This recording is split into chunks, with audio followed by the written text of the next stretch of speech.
Welcome back everyone, Mudford here. Out in the shop working on the 400EX. This is going to be expensive. So my bearing is gone. So we need to figure out what parts we need and if we can even find them with the quarantine shutdown. I imagine most of the parts I'll be able to get from Rocky Mountain ATV MC. Not a sponsor yet.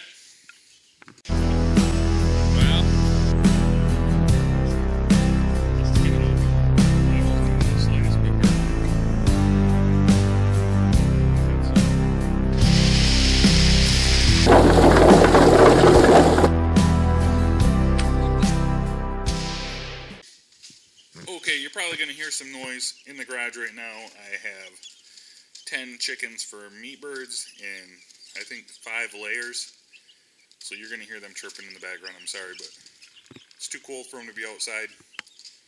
So they got to stay in with me. So we're going to go ahead and start tearing it apart. I've never had one of these apart before, so hopefully I'll learn from my mistakes. First thing I'm going to do is go ahead and get the wheels off. So next I'm going to go ahead and get the sprocket off and the brake caliper off.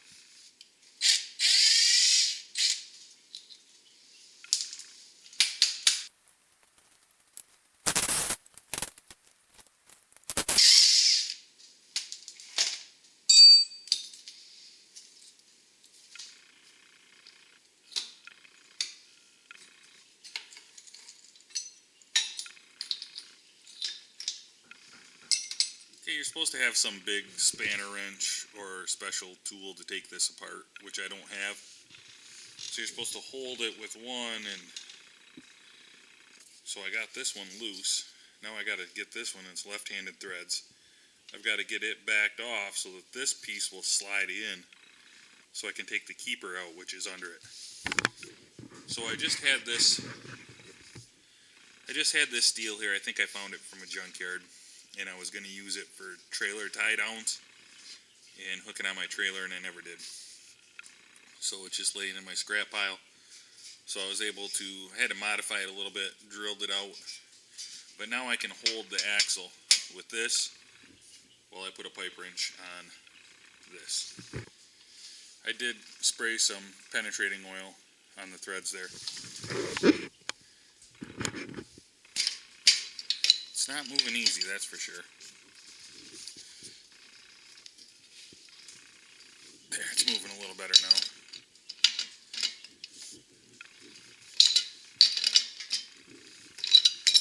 There we go. So all I had to do was get the inner nut here in so that I could turn this outer nut in so I could expose this. And I think I can get this keeper out with some snap rings, and then we can take these off. So I didn't have the correct snap ring pliers, I just have regular ones. You need some that'll get in there and pinch right together and then spread out. Didn't have quite the right ones. So I just got a screwdriver and rolled it off and then worked it around until it came out. So now I should be able to get this off. We'll see how that works. Still a little tight.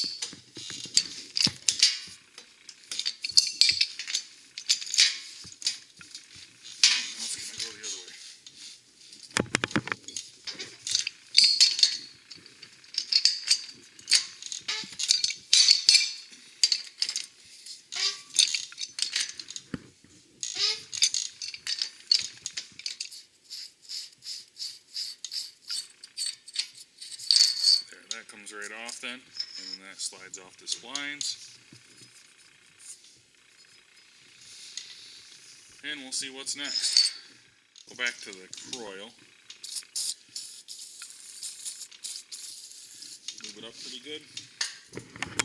And we're going to get in here with a drift pin and try to just tap this off. Okay, that was a slow, painful process to get that off. I just kept tapping right in here and turning the whole axle until finally it came off the splines. Now I'm going to go ahead and take the end of the hub off here, get all this junk off, and then use my snap ring pliers. So I might try that right now. Right now I'm going to go ahead and take the snap ring pliers and pull this off, and then I'm going to pull my hub off. And get all. Once you take the cotter pin off the nut, then the nut comes right off, and the whole hub just slides right off. Now we got a little more room to work with this because I do not have the correct size snap ring pliers. Once again, I think I need to invest in some more different styles and sizes of snap ring pliers, but right now I don't have the right one, so I'm going to have to work in conjunction with a screwdriver trying to help it, and or a pick. So I needed the extra room. I didn't like having all the rotor right here in the way. So hopefully we can get it now. So once I got the snap ring just started at the top, before my pliers popped out, I got a screwdriver in at the bottom of it, and then I was able to spin it and keep the screwdriver there, and then get the end started, and then work it around until the whole snap ring came off. And then after that, the plate here just slid right off. And I think it has an O-ring. Has an O-ring that goes behind it. But it looks like we've got most of this side off. So it looks like we don't really have to do anything to this side to get it to come out. All we need to do is get the nut flush here with the end so we don't mushroom the end of the shaft.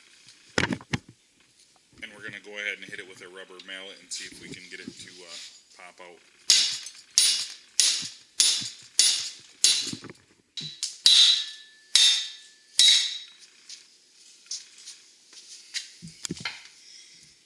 Well, rubber mallet didn't quite cut it.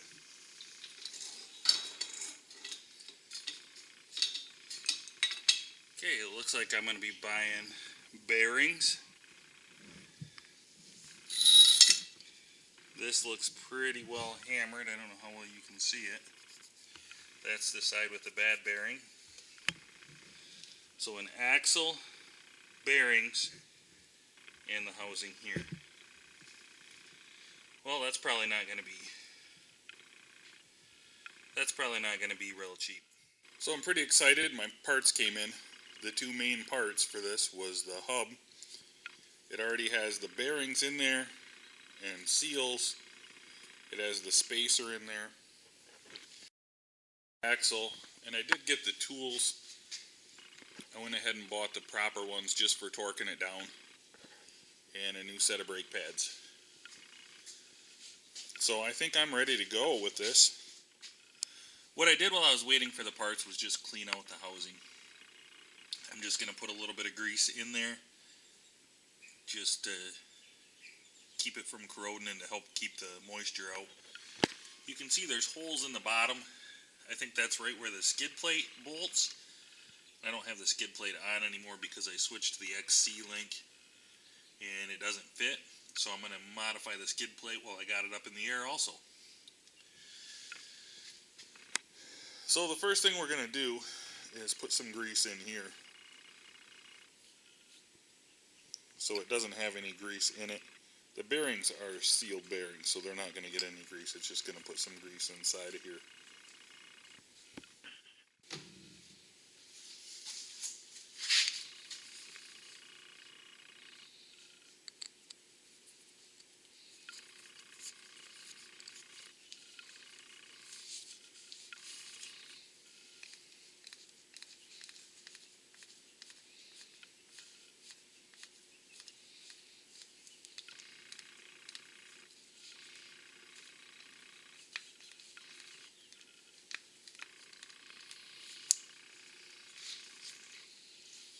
I'm not sure how much grease you're supposed to put in there, but I think that would be enough, what I just put. So I went ahead and greased the inside of the housing, just a light coat. I'm going to go ahead and grease this all up where it's going to go through there. Okay, everything has a good coating of grease on it now, especially my hands. So now, okay, here's how the O-rings go. I had it on wrong before. I tried to put it in here and it didn't fit. You could have 4 of them actually on this one, but I only have 2. 2 is the way they come from the factory. I don't know why they didn't send these with it. But anyway, they have a round face on one side of the O-ring and flat on the other, so you put the round face in where this is rounded and leave the flat face out, it looks like will work best. Go ahead and put this through the housing.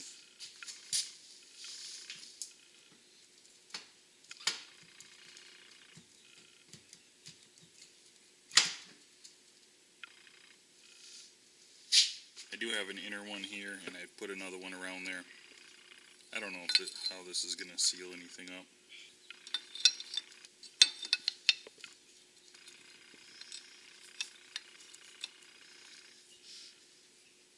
Okay, if you can get an O-ring to stay in the groove, you're a lot better at this than I am.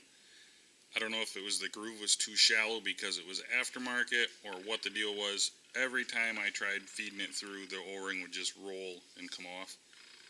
So you actually have to start it out on this side and push it all the way through. And I didn't see any chance of that happening. I fooled around for about a half an hour with it. Didn't get it anywhere. So I don't have an O-ring on either side. It might come back to haunt me, but I don't know what you could do.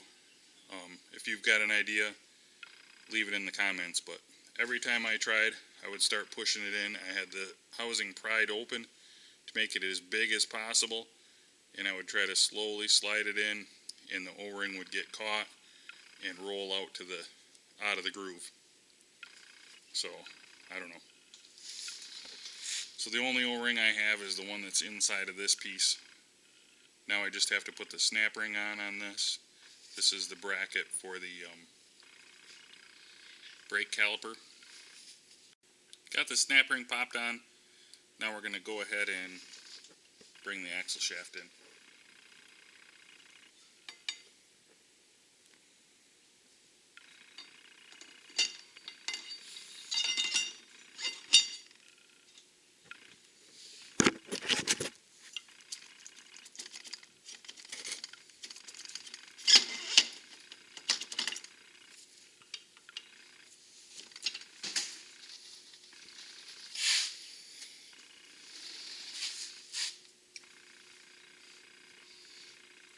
Okay, the next thing we need is the brake rotor mount.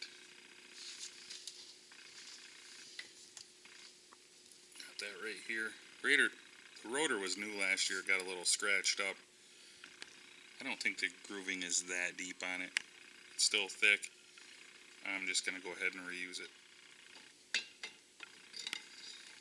Once you get the rotor slid on, then you have to slide on this spacer with the jam nut on it, and then the locking nut. And it is left-handed thread.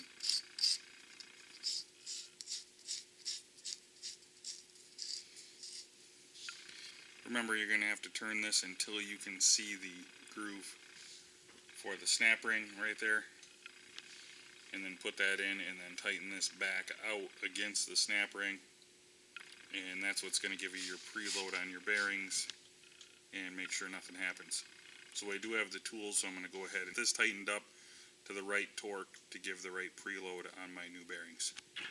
Okay, you have to spin this nut close to the brake rotor hub, and then turn this one on far enough, left-handed thread, to get the pin, to get the keeper down in the groove there, which it slides right over the end of the axle and pops right on. You can see mine is down in there right now. So now what we need to do is turn it the opposite way until we hit that, and that's going to put force on the bearings here. So let's go ahead and do that.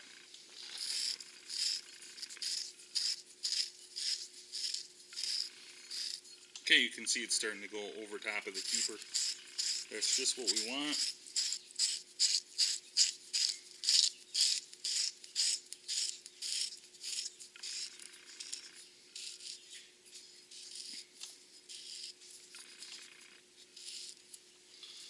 And what we're doing right now is we're pushing the spacer.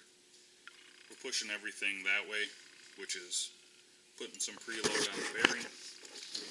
So we're just going to keep doing that for, whoops, wrong way. We're just going to keep doing that as much as we can.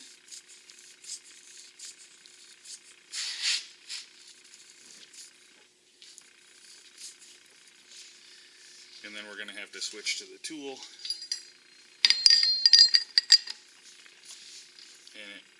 holds a torque wrench in here.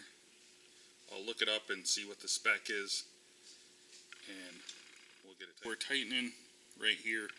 Got the torque wrench on it. I got it set to 60 foot-pounds. That's what it says to set it at when you're using this type of tool. So I'm going to go ahead and just finish it up. I got the other one holding it. It's flush against the brake rotor. Go ahead and pull it, and you should hear it click. So that's tight. Now what we're going to do, a lot of people leave this like that against the brake hub, but what you want to do is push it out against this to make sure this doesn't turn on the threads here. It should be jammed against this as a jam nut, not up against here. It's a real common mistake, but don't make it, because this can back off then, and then you can come apart. If it backs off, it will change your preload on your bearings. So make sure you spin the jam nut here out against the lock nut when you're done. Now I'm going to go ahead and spin it right up against the other one. Again, for tightening the jam nut against the lock nut, I'm just going to hit the wrench with a hammer to tighten it, and we should be good.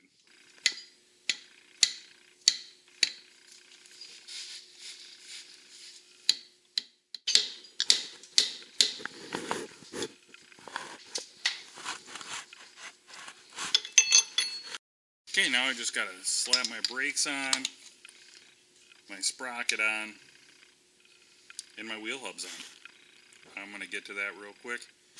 I'll check back with you once I get this stuff done. You can see it's all back together now. Wow, magic.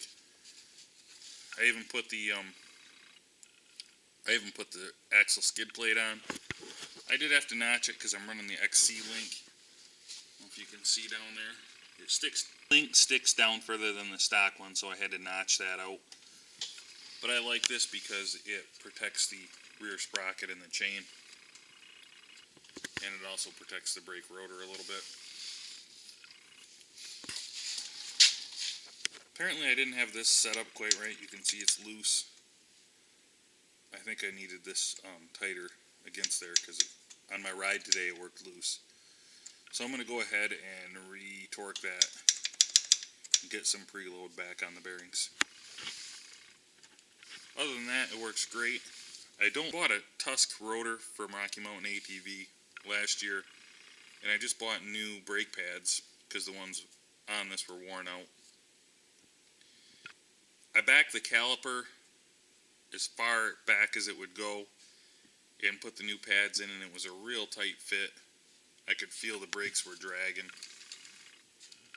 So what I did was I just drove real slow for a while around the yard until it got better, but the brakes did get hot. I'm sure it wore them down a little bit, but